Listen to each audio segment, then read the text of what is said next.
universal law of relativity states, in order to grow, evolve, and prosper, we must encounter challenges and tests in order for energies to adapt and to find inner strength. Got it? In order to grow, evolve, and prosper, we have to encounter challenges and tests. So our energies will adapt and we can find our inner strength. What is this? Don't they know that all humans are looking for safety and security? Isn't that what it says in the hierarchy of needs? Safety and security.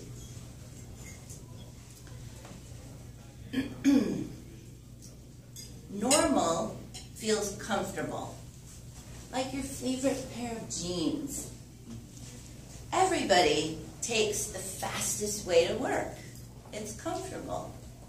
You go to Publix. Everybody shops at Publix. They're on every corner. Because you know when you go in, you can go to aisle 8, halfway down, third shelf from the top, there's your French's mustard. Every time. That's where it's going to be. We hang out with the same friends, our tribe, because we know what to expect from them. But I'd like to offer, maybe it would be better to get into some discomfort, into some difficult situations, some challenges on purpose. Not when the universe or an act of God decides it's time for you to change. You all know those people that complain about their job, but never do anything to change it until one day they find themselves let go. The universe is taken over. You're not changing. You're at your status quo. It's going to do something about it. I think it's better if you go into them consciously. Look for what's hidden in there for you. Let the law of relativity do its work. I had the opportunity to do this myself recently when I became contest chair for our club contest.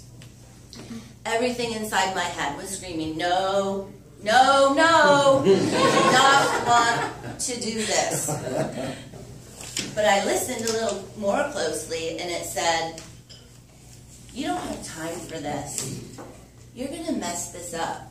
This is never going to go well. All my not good enough was in there. So that tiny little rebellious streak that I have asserted itself and said, yeah, I'm gonna do that. I'm gonna jump in and do that because it scares me. I want to see what this has for me. It had something for me right away. My laptop broke. I didn't have internet.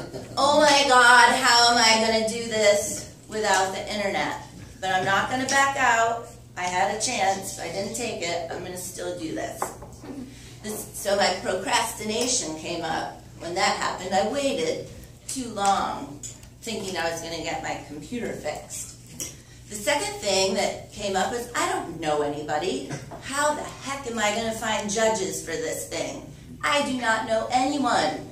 When I finally reached out to the few people I did know, Thomas being one of them, very helpful. He knows everyone. He emails people for me.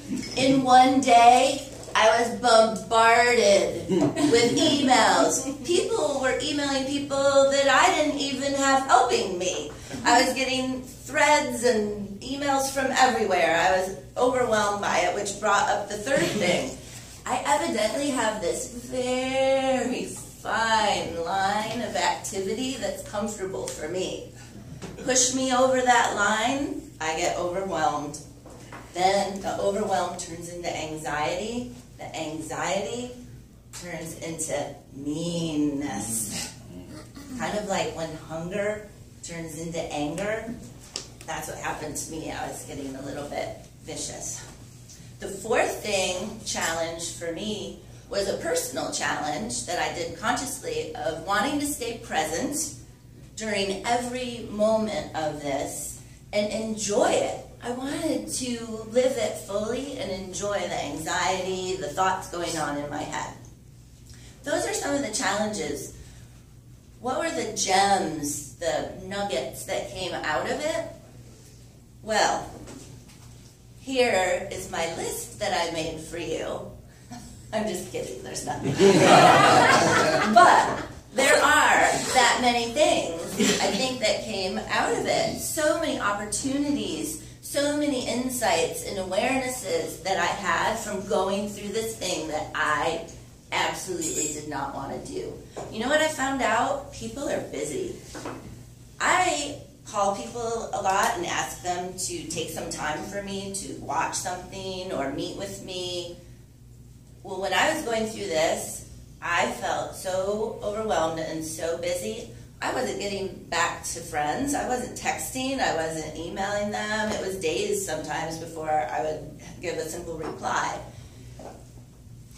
That's just because I was out of my normal role of activity, but it made me realize that I'm expecting a lot when I want someone's time from them. Their time is so valuable, like a mother with 3 children. Where do they find time? How is she here? I don't know how they do this. I really don't understand it. I have such a new appreciation for how valuable that little precious bit of time people give me. Part of this law says you adapt and you find inner strength. Well, let me tell you, without the internet on my laptop, I adapted. This thing is beautiful. I love my iPhone now. I did 90% of the contest from my phone. Amazing. I didn't know you could print from this. I just found that out. I'm a little older than some people. Probably most people know that, but I don't use techie stuff that much. Big insight for me. This can do almost anything in your life that you need to have done. Inner strength. Looking back on it, how ridiculous. It's almost laughable. There was nothing hard at all about doing the contest or getting it ready. People were so helpful, everybody. All our judges came from different places and were so willing and eager to help. I got to go somewhere else and help. I would recommend that to anyone. Go help out another club. What you give out, you're going to get back. It was amazing. It was a beautiful insight. And they're still coming up all the time. But it was really easy. What I know now, even though it seems easy to me now, I will, the next time we have a contest, whoever that contest chair is, be there to help them, guide them in whatever way that they want. It really will make me put forth an extra effort to be helpful. There's so much that I got out of it, it's hard to say. I mean, it really could fill up all of these cards. I have renewed energy from it. I feel a little different from going through that. In summary, Thomas Jefferson stated, if you want something you've never had, you have to do something you've never done. It wraps the whole thing up really neatly, I think. Where is your line of demarcation? Where does that comfort suddenly become discomfort? I know for me that the insights are still coming up daily from this, and that every day something new is popping in, what I gained from this experience, the opportunity, the benefits that came. And what I know is that they're going to carry on into situations in my life for the rest of my life, not just in the contest. It will be in every situation I encounter from now on. I feel more confident, I feel lighter, I feel easier, I feel more at home with people and more open with people. It's amazing everything that happened from it. I would suggest that you break out of your routine, try something new. Try something uncomfortable, something difficult before it comes to you. You can't lose. You can only grow, evolve, and prosper. It's the law.